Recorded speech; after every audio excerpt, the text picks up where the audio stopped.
आपण बनवणार आहोत साबुदाणा खिचडी. तर हे बघा, आलू मी असे छोटे छोटे काप करून घेतलेले आहेत. ती शेंगदाण्याचं कूट, थोडासा कढीपत्ता आणि सांबार आणि हिरव्या मिरच्या, बस मी एवढंच टाकणार आहे. चला आपण आता पुढची रेसिपी पाहूया.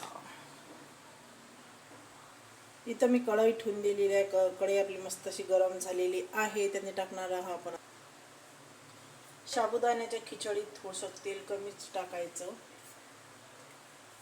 हे पाहू शकता. असं तेल आपलं थोडंसं तपू देऊ. हे टाकलेलं आहे जिरं आणि मोहरी आणि जिरं टाकलेलं आहे. आणि हे बघा, त्यात मी थोडेसे असे आलू फ्राय करून घेते.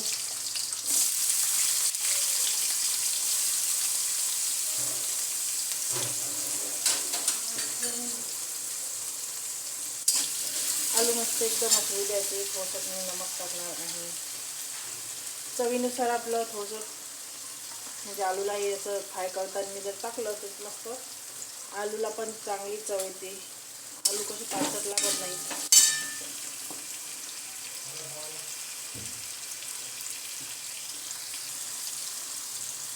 थोडीशी थोडामुळे हळद टाकायची, कारण की साबुदाण्याची खिचडी हळद नसते. तर मला आलूमध्ये आवडते म्हणून टाकणार आहे. ठीक आहे. आलू असे आपले मस्त फ्राय होऊ द्यायचे, कारण की आलू मस्त जसे छान फ्राय झाले की खाली आले की एकदम टेस्टी लागते, चव येते पूर्ण. म्हणून मग मी आलू टाकून होऊ देते. चला, तर 5-10 मिनिटं आपल्याला लागतात. दाखवतेस तुम्हाला नंतर. तर पाहू शकता आपले आलू मस्त असे होत आलेले आहेत. थोडेसे होऊ देऊ आपण, नंतर मग काढून टाकू. पाहू शकता आपले आलू असे मस्त झालेले आहेत. तर आता मी टाकणार आहे मिरची आणि मिरची मस्त होऊ द्यायची.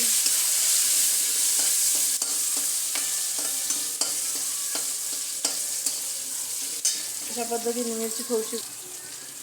हे बघा, आपलं आता मस्त मिरची पण झालेली आहे. ते टाकला मी थोडासा कढीपत्ता. तर अशा पद्धतीने आपला पूर्ण मसाला तयार झालेला आहे. तर आता टाकणार आहे मी साबुदाणा.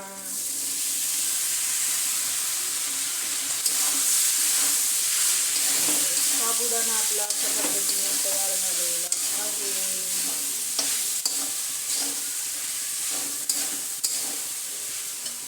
आणि मी टाकणार आहे थोडंसं आता कूट.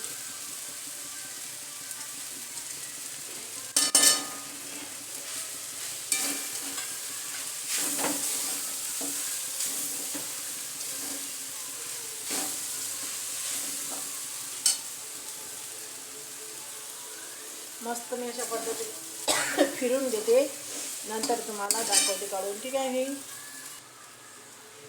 हे नमक थोडंसं चवीपुरतं. आधी आपण थोडंसं आलू टाकलेलं होतं फ्राय करताना, आणि थोडंसं मी आता टाकणार आहे.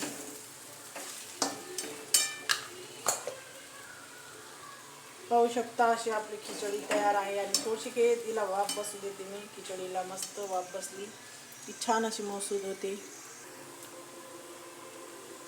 अशा पद्धतीने आपली खिचडी तयार झालेली आहे. चला, प्लेटमध्ये काढून आता आपण सर्व. पाहू शकता आपली खिचडी मस्त अशी तयार झालेली आहे. चला, तर या खिचडी खायला असं मस्त निंबू पिऊन आता आपली खिचडी आपण खाऊया. चला.